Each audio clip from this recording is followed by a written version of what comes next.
क्या है मम्मी, बोला ना नहीं करनी पढ़ाई, मुझे शादी क्यों नहीं करा देती हो? शादी क्यों नहीं करा देती हो?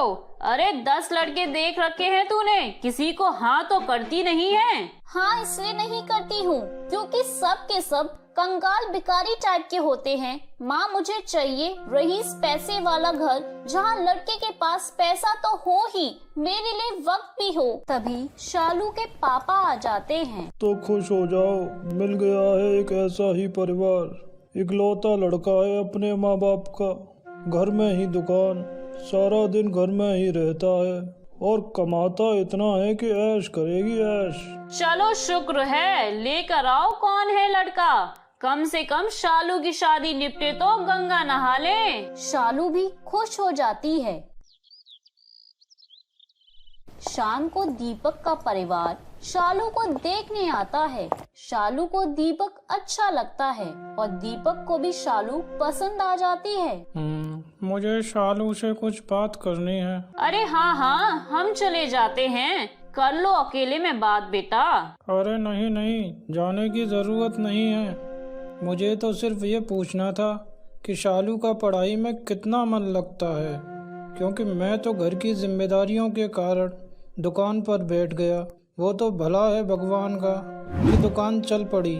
आगे बच्चों की पढ़ाई के लिए किसी एक का तो पढ़ा लिखा होना जरूरी है ना। शालू की माँ कुछ कहती उससे पहले ही शालू बोल पड़ती है।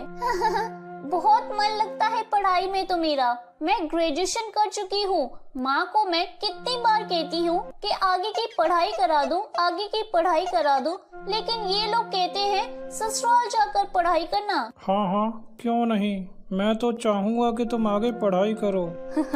ये सुनकर शालू का मुंह ही बन जाता है। उसका सपना था कि बस वो पति के साथ घूमे फिरे और पैसे उड़ाए। खैर, दोनों की शादी हो जाती है और फिर शादी के बाद शालू, चलो आज कहीं घूमने चलते हैं, शाम को तैयार रहना, मैं आज दुकान जल्दी बढ़ा दूंगा। अरे छुट्टी वाले दिन चले जाना।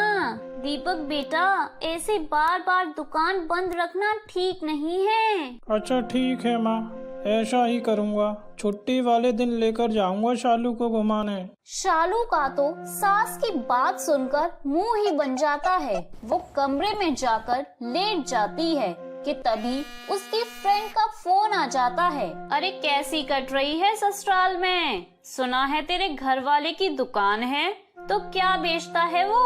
अरे परचून की दुकान है, दाल चावल चीनी आटा सब है हमारी दुकान पर। अरे पागल, परचून वाला है तेरा पति। हाँ तो परचून वाला है तो क्या हुआ, पैसे तो कमाता है ना। वैसे तेरा पति क्या करता है? वो तो मल्टीनेशनल कंपनी में सॉफ्टवेयर इंजीनियर है। बाहर आती जाती रहती हूँ। वैसे तेरे लिए तो परचून वाला ही ठीक है। कितना ही पढ़ी लिखी है तू। अच्छा चल रखती हूँ, बाद में बात करते हैं। शालू को ये बात खटक जाती है।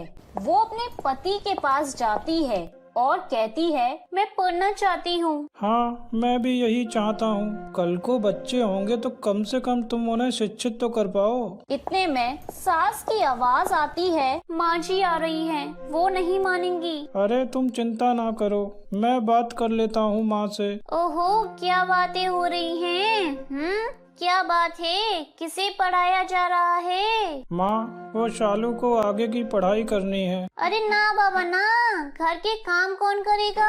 और बेटा, बीवी ना ज्यादा पढ़ी लिखी हो तो ठीक नहीं है। पति से थोड़ी नीचे ही हो तो बीवी ठीक लगती है। कैसी बात कर रही हो माँ? मैं न पढ़ पाया, लेकिन घर का कोई तो पढ़े। कल को बच्चों को कौन पढ़ाएगा? न मैं पढ़ाना आप। देख दीपक बेटा, वैसे तो मैं इसके पक्ष में नहीं हूँ, लेकिन फिर भी तू पढ़ाना चाहता है तो पढ़ा ले।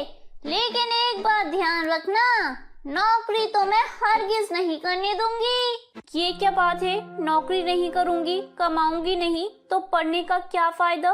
रहने दीजिए। तुम चुप हो जाओ शालू, ठीक है माँ, जैसा तुम चाहो। दीपक कमरे से चला जाता है। दीपक के बाद माँ भी चली जाती है और शालू सोचती है, ये क्या बात हुई? नौकरी नहीं करनी तो पढ़ना लिखना क्यों? दीपक सारा दिन दुकान पर बैठकर रात को घर आता है। खाना पीना खाकर मियाँ बीवी कमरे में जाते हैं। देखिए, आप ना रहने दीजिए, मुझे नहीं पढ़ना। वैसे भी जहाँ शादी होनी थी, जिससे होनी थी, वो तो हो गई। अब क्या करना पढ़ लिख कर। देखो, कौन सा तुम आज ही कलेक्टर बन रही हो, वक्त लगता है हर चीज को। तुम पढ़ाई तो करो, मैं हूँ ना। नौकरी करने का मन हो तो वो भी कर लेना। इतना समझदार, साथ देने वाला पति जिसे मिल जाए वो क्या ना करे। लेकिन शालू के मन में तो फ्रेंड की बात घर कर गई थी कि उसका पति है ही क्या, एक परचून वाला। अगले दिन दीपक आगे की पढ़ाई के लिए कॉलेज का फॉर्म लेकर आता है। शालू का एडमिशन शहर के सबसे अच्छे कॉलेज में हो जाता है। शालू खुशी खुशी ये बात बताने अपने मायके जाती है। अरे शालू, इतने बड़े कॉलेज में तेरा एडमिशन कैसे हो गया? तेरे तो नंबर भी खास नहीं थे। ये क्या बताएगी, मैं बताती हूँ। दामाद जी ने मोटे पैसे खिलाए हैं, तब जाके इस बैल बुद्धि का एडमिशन हुआ है। भला हो, हमने तो पिछले जन्म में कुछ पुण्य किए होंगे जो इतना अच्छा दामाद मिला है। पिता भी दामाद पर गर्व करते हैं, लेकिन शालू, ओहो ठीक है, मैं जा रही हूँ, कल से कॉलेज भी जाना है। शालू चली जाती है और अगले दिन कॉलेज के लिए तैयार होती है। शालू, आज पहला दिन है ना कॉलेज का, ये ले दही शक्कर खा ले। लाइए, गुड लक तो लेकर जाना ही होगा। चलो शालू, मैं तुम्हें कॉलेज छोड़ देता हूँ। हाँ, चलिए और लेने भी आ जाइएगा। कोई बात नहीं, अगर कुछ देर के लिए छोटू दुकान संभाल लेगा तो। सास कुछ नहीं कहती। दीपक शालू को लेकर कॉलेज जाता है और वो उसे कॉलेज के अंदर तक छोड़ने जाता है। अच्छा, शाम को वक्त पर आ जाऊंगा, तुम यहीं आ जाना, ठीक है ना? हाँ, ठीक है। अच्छा चलो, मैं जा रही हूँ। शालू कॉलेज में जाती है और देखती है भाई अंदर का तो पूरा माहौल ही अलग है। क्या लड़के क्या लड़कियाँ, एक से बढ़कर एक ड्रेस, एक से बढ़कर एक एसेसरीज। ओ माय गॉड, ये कैसी जगह है? ये कॉलेज कम क्लब ज्यादा लग रहा है। हाय राम, मैंने तो बड़ी चीजें मिस कर दी। तभी एक लड़की शालू के पास आती है। छोटी ड्रेस में वो लड़की बहुत ही प्यारी लग रही थी। हाय, मेरा नाम पूर्वी है, मैं इस कॉलेज में नई हूँ, क्या तुम मेरी दोस्त बनोगी? हाय, मेरा नाम शालू है। हाँ, क्यों नहीं, वैसे भी ना मुझे कोई चाहिए, क्योंकि कॉलेज की लाइफ तो मैं जानती ही नहीं कि कैसी होती है। शालू पूर्वी दोनों दोस्त बन जाती हैं। पूर्वी बड़े घर की मॉडर्न विचारों वाली लड़की थी, तो वहीं शालू एक परचून वाले की बीवी। पूर्वी और शालू की बात से लेकर पहनावे तक सब कुछ बहुत अलग था। यार, वो जो आदमी तुम्हें छोड़ने आता है वो कौन है? वो मेरे पति हैं। क्या है? पति, हस्बैंड है वो मेरे। Oh no, you are married. Shalu को समझ में नहीं आता कि पूर्वी क्या बोल रही है। क्या बोल रही हो? You are married? वो इंग्लिश थोड़ी कमजोर है मेरी। तुम शादीशुदा हो, बताए क्यों नहीं? आई एम सॉरी यार, मैं तुम्हारे साथ नहीं रह सकती, मेरा भी स्टैंडर्ड है इस कॉलेज में। पूर्वी शालू को छोड़कर चली जाती है। अब शालू कॉलेज में बिल्कुल अकेली हो जाती है। कोई भी शालू से बात करना नहीं चाहता, क्योंकि शालू सूट पहनती थी और वो शादीशुदा थी।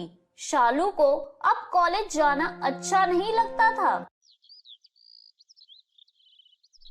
क्या बात है, मैं देख रहा हूँ तुम उदास सी रहती हो, सब ठीक तो है ना? हाँ ठीक है, शायद पता नहीं दीपक, लेकिन। अरे खुलकर बताओ ना, क्या हुआ? बताओ ना, मैं सब ठीक कर दूंगा। शालू दीपक को सारी बात बताती है। सास भी शालू की बातें सुन रही थी। शालू देख लेती है कि सास भी वही है, तो वो चुप हो जाती है। तो ये कौन सी बड़ी बात है, मैं कल से तुम्हें बाहर ही छोड़ दिया करूँगा। और क्या जरूरत है मांग इतनी भरने की, हल्का सा कहीं लगा लिया करो। और हाँ, आज मैं तुम्हें कॉलेज की लड़कियों जैसी शॉपिंग भी करा देता हूँ। हाँ, चूड़ियाँ भी पहनने की कोई ज़रूरत नहीं है, बहुत है तो ब्रेसलेट पहन लिया करो। क्यों माँ, ठीक कहा ना? सास कुछ नहीं कहती। नहीं, रहने दो, माँ जी को लगता है ये ठीक नहीं लगा। अरे जो ठीक लगे वो करो, लेकिन ये कैसा कॉलेज है जहाँ हमारे धर्म संस्कृति का ही मजाक उड़ा रखा है। अरे हमारी तो परंपरा ही है जो इस देश को दूसरे देशों से अलग रखती है। जो तुम लोगों को आज आउटडेटेड लग रहा है ना, वो दरअसल हमें एक धागे से बांध कर रखता है। सास बोलती जा रही थी, लेकिन शालू को कुछ समझ नहीं आ रहा था। अब आगे क्या होगा? क्या सास नेहा को किसी कवारी लड़की के रूप में देखेगी या घर की बहू के रूप में? क्या शालू का पति उसके लिए पूरे जमाने और घर वालों से लड़कर उसे कॉलेज में एक स्वतंत्र जीवन दिला पाएगा? जानने के लिए देखिए बहू पढ़ाओ घर तोड़ाओ का अगला एपिसोड।